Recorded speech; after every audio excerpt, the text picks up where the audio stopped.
Hello students, स्वागत है एक बार आपका फिर से मिश्री के यूट्यूब के स्टडी मंत्र चैनल पर। Today we will discuss about chromosome analysis.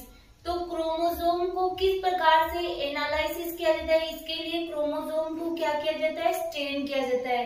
जिसको स्टेन करने के बाद में हमें ये पता चलता है कि अगर कोई डिजीज है कि क्रोमोसोम में कोई डिलीशन हुआ है या डुप्लीकेशन हुआ है, मतलब क्रोमोसोम की अबनॉर्मलिटीज के बारे में पता करने के लिए भी क्रोमोसोम स्टेनिंग की जाती है या क्रोमोसोम बेंडिंग पैटर्न का यूज में लिया जाता है। तो आज का हमारा टॉपिक है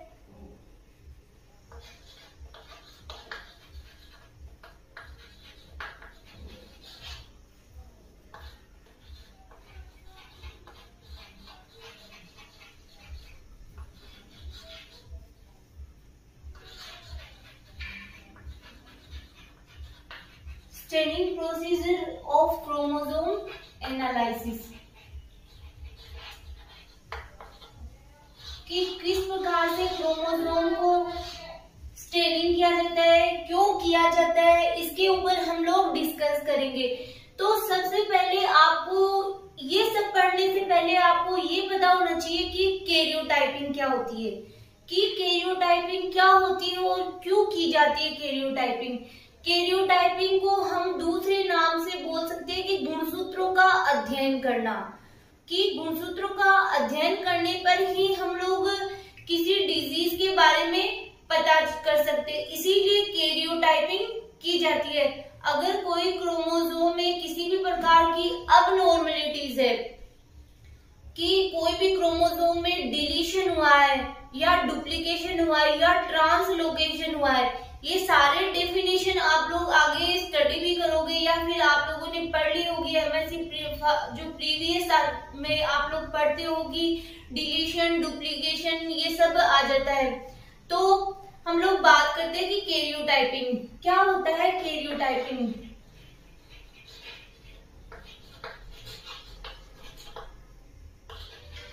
कैरियोटाइपिंग का मतलब जैसे मैंने बताया आपको स्टूडेंट्स की गुणसूत्रों का अध्ययन किया जाता है।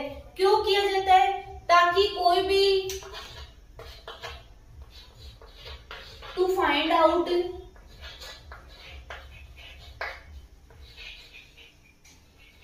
क्रोमोसोमल अबनॉर्मलिटीज या डिसऑर्डर लिख सकते हैं हम लोग, डिसऑर्डर, जिसे हम लोग बात करते हैं कि ये हमारे पास क्रोमोसोम है। अगर ये क्रोमोसोम में क्या हुआ है कि या तो ट्रांसलोकेशन हुआ है, ट्रांसलोकेशन मतलब कोई जीन यहाँ से यहाँ पे इस जगह से यहाँ पे ट्रांसफर हो गया, तो वो क्या हुआ है, ट्रांसलोकेशन हुआ है, कि अपनी पोजीशन चेंज कर ली है किसी जीन ने। या फिर हम लोग बात करें कि डुप्लीकेशन या फिर हम डिलीशन की बात करें, तो डिलीशन मतलब कोई पार्ट यहाँ से लॉस हो गया है, डिलीशन हो गया, उसका विलोपन हो गया है। तो इनका सबका हम लोग अध्ययन किसमें करते हैं, कैरियोटाइपिंग में करते हैं। और इसके द्वारा हम लोगों को क्या पता चलता है कि कौन सी डिजीज है, उस डिजीज को पता करके उसका क्या किया जाता है, उसका ट्रीटमेंट किया जाता है। तो कैरियोटाइपिंग का मतलब पर्पस यही होता है कि कोई भी क्रोमोसोमल डिसऑर्डर है उसको पता करना। तो हम लोग बात करते हैं कि इसमें कौन कौन से स्टेनिंग पैटर्न यूज में लिया जाता है या फिर बेंडिंग पैटर्न यूज में लिए जाते हैं। पहले हम लोग इसकी प्रोसीजर को स्टडी कर लेते हैं कि क्या होता है कि ये कोई सेल आइसोलेशन, कोई भी सेल आइसोलेट करते हैं, फिर क्या किया जाता है, इस सेल को कल्चर करवाया जाता है। जब इस सेल को कल्चर करवाते हैं तो क्या होता है कि ये सेल डिवाइड होती है। इस सेल को कल्चर करवाया तो ये सेल क्या हुई, डिवाइड हुई, मतलब बहुत सारी सेल्स बनी, सेल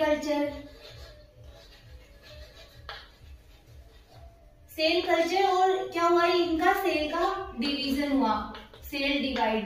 अब क्या करते हैं कि इसमें एक माइटोटिक पॉइजन ऐड करते हैं, जिससे कि क्या हो जाए कि वो जो सेल है, सेल डिवीजन है, वो अरेस्ट हो जाए।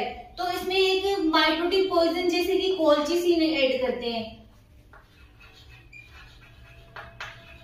जिससे कि क्या होता है, यहाँ पे सेल डिवीजन होता है वो अरेस्ट हो जाता है। हम लोग जो क्रोमोसोम स्टेनिंग है वो क्रोमोसोम की कौन सी स्टेज में करते हैं कि मेटाफेज स्टेज में करते हैं, क्योंकि उस स्टेज में क्या होता है कि क्रोमोसोम बहुत ज्यादा कंडेंस्ड होते हैं और बहुत ज्यादा क्लियरली विजुअलाइज होते हैं।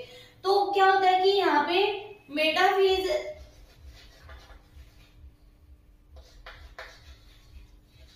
स्टेज में क्या होते हैं कि सेल डिवीजन अरेस्ट। फिर क्या होता है कि मैं यहाँ पे ऊपर नोट डाउन कर देती हूँ।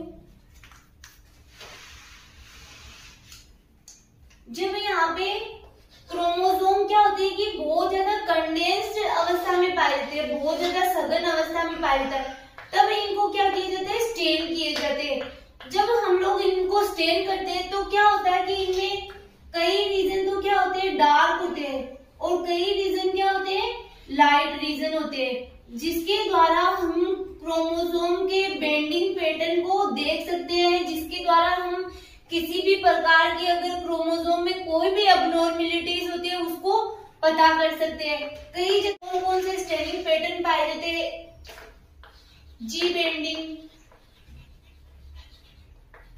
Giemsa bending, R bending, reverse bending जिसको बोलते हैं, एक होता है सी बेंडिंग,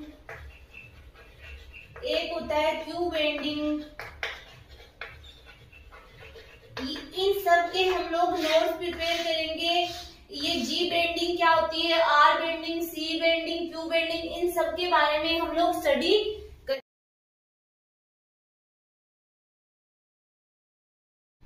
आगे हम लोग अब अपने नोट्स प्रिपेयर करते हैं स्टूडेंट्स की।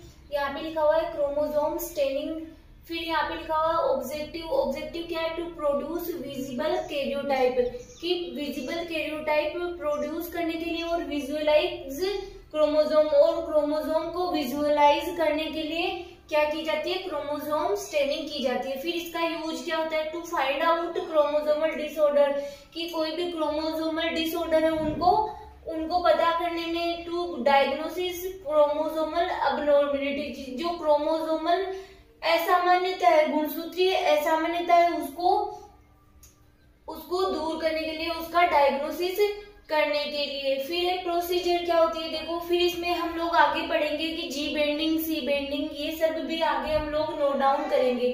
फिर हमने सबसे पहले इसकी प्रोसीजर देखते हैं। पहले क्या करते हैं कि सेल को आइसोलेशन करते हैं।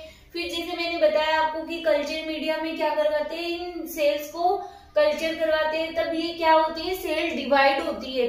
फिर क्या करते हैं कि जब ये सेल डिवाइड होती है तो इनकी मेटाफेज अवस्था में ही क्रोमोसोम को क्या किया जाता है, स्टडी किया जाता है, क्योंकि मेटाफेज अवस्था में जैसे मैंने बताया था कि क्रोमोसोम सबसे ज्यादा विजुअलाइज होते हैं, सबसे अधिक कंडेंस्ड होते हैं। फिर सेल डिवीजन यहाँ पे क्या हो जाता है, अरेस्ट हो जाता है।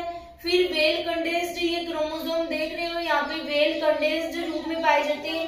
फिर इनकी क्या की जाती है, डाइज के साथ में स्टेनिंग की जाती है। तो जब हम लोग इसको स्टेनिंग करते हैं क्रोमोसोम को, तो अलग अलग टाइप के बैंड दिखाई देते हैं, जिसके कारण हम लोग कि कहीं पे डार्क रीजन होते हैं, कहीं पे लाइट रीजन होते हैं, उनको भी हम आगे स्टडी करेंगे। जैसे कि हेटेरोक्रोमेटिन रीजन है और यूक्रोमेटिन रीजन है, ये सब अभी हम लोग नोट डाउन करेंगे। तो कई रीजन तो क्या होते हैं, डार्क दिखाई देते हैं, और कई रीजन क्या दिखाई देते हैं, लाइट दिखाई देते हैं, जिससे हम लोग अगर कोई अबनॉर्मलिटीज है किसी क्रोमोसोम में उसको भी पता। आगे हम लोग देखते हैं स्टूडेंट्स की बेंडिंग पैटर्न कौन कौन से आपके दे रखे हैं। सबसे पहले जी बेंडिंग या जिम्सा बेंडिंग, जिसमें कि क्रोमोसोम को मेटाफेज अवस्था में क्या किया जाता है, प्रोटियोलाइसिस विथ ट्रिप्सिन के साथ में ट्रीट किया जाता है टू डाइजेस्ट एक्स्ट्रा प्रोटीन, जिससे कि द्वारा क्या हो जाता है कि जो एक्स्ट्रा प्रोटीन होता है वो डाइजेस्ट हो जाता है और जिम्सा डाई का यूज किया जाता है किसके अंतर्गत, इसके अंतर्गत, और जिम्सा डाइज के द्वारा स्टेन किया जाता है, जिसमें कि 80 रिच रीजन होते हैं उसमें डार्क बैंड पाए जाते हैं, और GC रिच रीजन होते हैं उसमें लाइट बैंड पाए जाते हैं। 80 रिच मतलब एडेनिन और थायमिन, GC मतलब ग्वानिन और साइटोसिन। नेक्स्ट हम लोग बात करते हैं आर बेंडिंग या रिवर्स बेंडिंग की। ये क्या होता है? जी बेंडिंग के उल्टा होता है, रिवर्स होता है कि chromosome are denatured by hot salt solution. जो क्रोमोसोम है वो किसके द्वारा? हॉट साल्ट सॉल्यूशन के द्वारा डीनेचर किए जाते हैं। 80 रिच रीजन जिम्सा डाई की, इसमें क्या होते हैं? 80 रिच रीजन प्रेजेंट होते हैं। जो एडेनिन और थायमिन होता है वो रीजन कैसा होता है? रिच रीजन होता है। फिर इसमें भी क्या किया जाता है? जिम्सा डाई ही यूज में ली जाती है। फिर 80 रिच रीजन में कैसे बैंड होते हैं? लाइट बैंड होते हैं, क्योंकि ये क्या है? रिवर्स है जी बेंडिंग के। तो हम लोग जी बेंडिंग में तो क्या स्टडी कर रहे हैं कि 80 रिच रीजन में डार्क बैंड पाए जाते हैं, लेकिन रिवर्स बेंडिंग में क्या होता है? जो 80 रिच रीजन होते हैं उसमें लाइट बैंड पाए जाते हैं। तो आप पहले अगर जी बेंडिंग आपको लर्न हो जाता है तो आपको आर बेंडिंग इजीली लर्न हो जाएगा, क्योंकि आर बेंडिंग होता है वो जी बेंडिंग के रिवर्स होता है। इसमें क्या है? 80 रिच रीजन डार्क है तो इसमें क्या होंगे? लाइट होंगे, और GC रिच रीजन है वो क्या होंगे? इसमें डार्क बैंड पाए जाएंगे। फिर हम लोग बात करते हैं थर्ड क्वीनाक्राइन बेंडिंग या क्यू बेंडिंग। इसमें क्या होता है? ये इस प्रकार की स्टेनिंग, इस प्रकार की डाई या इस प्रकार की स्टेनिंग का यूज जब किया जाता है जब जी बेंडिंग होता है वो सही से वर्क नहीं करती है, तब क्या किया जाता है? इस बेंडिंग पैटर्न को यूज में लिया जाता है। Use when G banding is not giving better results. जब जी बेंडिंग के द्वारा बेटर रिजल्ट नहीं प्राप्त होते हैं तब क्यू बेंडिंग यूज में ली जाती है। स्टेन विथ क्वीनाक्राइन डाई या स्टेन, यूवी लाइट का यूज किया जाता है। येलो कलर के बैंड्स मिलते हैं, जिसमें कि 80 रिच रीजन होते हैं उसमें डार्क बैंड मिलते हैं, और GC रिच रीजन होते हैं उसमें लाइट बैंड मिलते हैं। नेक्स्ट हम लोग बात करें कि सी बेंडिंग, सेंट्रोमियर बेंडिंग। तो इसमें क्या होता है कि डीनेचर विथ जो क्रोमोसोम होते हैं मेटाफेज अवस्था में उनको बेरियम हाइड्रोक्साइड के साथ क्या किया जाता है? डीनेचर किया जाता है, और जिम्सा डाई ही इसमें यूज में ली जाती है। फिर इसमें क्या होता है? ओनली डार्क बैंड ही पाए जाते हैं, कॉन्स्टिट्यूट हेटेरोक्रोमेटिन रीजन। और इसमें क्या होता है? जो रीजन जो हमें प्राप्त होते हैं वो कैसे होते हैं? इनएक्टिव रीजन प्राप्त होते हैं। आगे हम लोग डिफरेंस देख लेते हैं हेटेरोक्रोमेटिन और यूक्रोमेटिन रीजन में, कि इसमें इनमें दोनों में क्या डिफरेंस है, कौन से लाइट बैंड प्राप्त होते हैं और किसमें डार्क बैंड प्राप्त होते हैं।